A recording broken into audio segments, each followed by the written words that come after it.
if you start thinking about your experiences and what you want your life to be. I forget his name, but I think his name is Michael. He was just on 60 Minutes, and he's been on the Today Show. He's been on a lot of TV in the last week. 13 years old, and he wrote a book. This kid is off the hook. I don't know what his parents did, but he is off the hook. Can you imagine at 13 years old having the consciousness to write a book, sitting down, writing it, getting it published, going out and speaking? The average book, if it sells 5,000 copies, is considered a bestseller in the business world. There's 150,000 books published every year. Less than 10% ever sell more than 5,000 copies. I actually coach people on how to write books and how to get that book out and show them how to use it as a main income stream. You're probably not likely to buy books at this point because aren't you a little inundated with studying, right? So just take the time and read a book that might make your life easier down the road is probably not going to be in your priority list right now. But what if you could take the time now to start planning what you want a year from now, 2 years from now, 4 years from now? Do you think with that consciousness it will be the same as if you just show up 4 years from now and then go, now what? There's no jobs. What am I going to do? I got this great education. What am I going to do with it? So think about how you can align yourself with people. Do all of you know who Napoleon Hill is?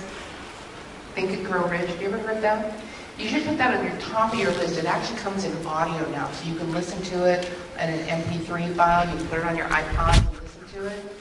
The attitude of people who are rich, there's always an answer. There's always possibilities. The people who get stuck without enough income are the people who don't realize that they're all perfect, they're unique, and they all have a unique gift. So each one of you, and this is a study that was done by Stanford, each one of you is born with a genius capacity. 98% of everyone born has the capacity to be a genius. At 5 years old, it diminishes 25%. And by the time people are 21 years old, it's down to 2%. So what do you do to bring back that genius? How do you shed the input that people have given you, all of the negatives, all the time people say, no, you can't, when yes, you can, as long as it's not harmful, as long as it doesn't interfere with other people. To believe in yourself in such a way that you know that if you set your mind to it, there is nothing that you cannot accomplish. There are limitless possibilities for you in your lifetime.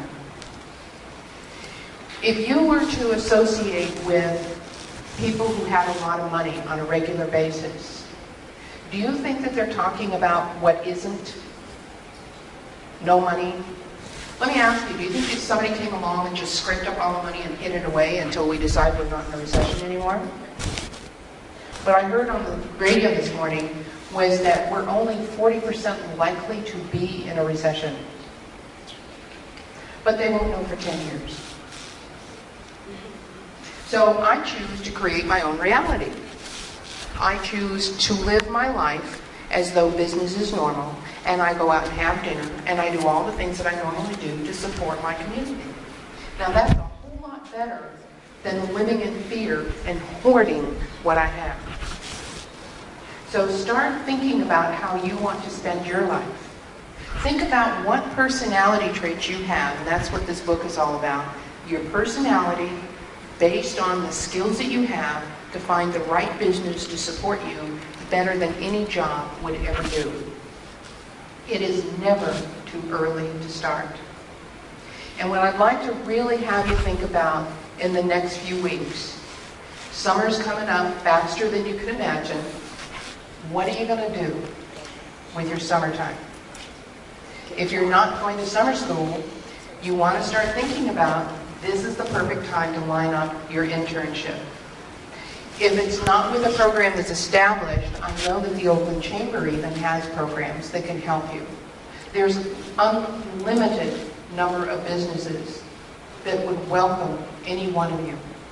And I think one of the greatest things about working in a company and then saying, it's not for me, you didn't do it on your dime. Right?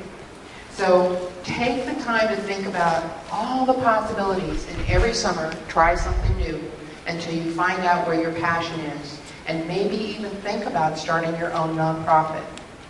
My nonprofit is called UBU, the Ultimate Business University. It's for kids at risk. We have so many kids living on the street here in the Bay Area that have nowhere to go. They have to fend for themselves. And these kids, more than likely, will not live past 30 years old. There's a process that removes all negativity. It's called Neuro Anti-Sabotage Technique. There is a school in Canada that teaches every course in multimedia. So it's fun to learn. And UVU, the school, will actually have every alternative course there is: electrical engineering, plumbing, cooking, agriculture, performing arts. So the kids will actually graduate with a full knowledge of how to be self-sustaining. Dig deep. Find out what you're passionate about. Living your life in passion is 100-fold more rewarding than doing a job for the income. I want to thank you all very much.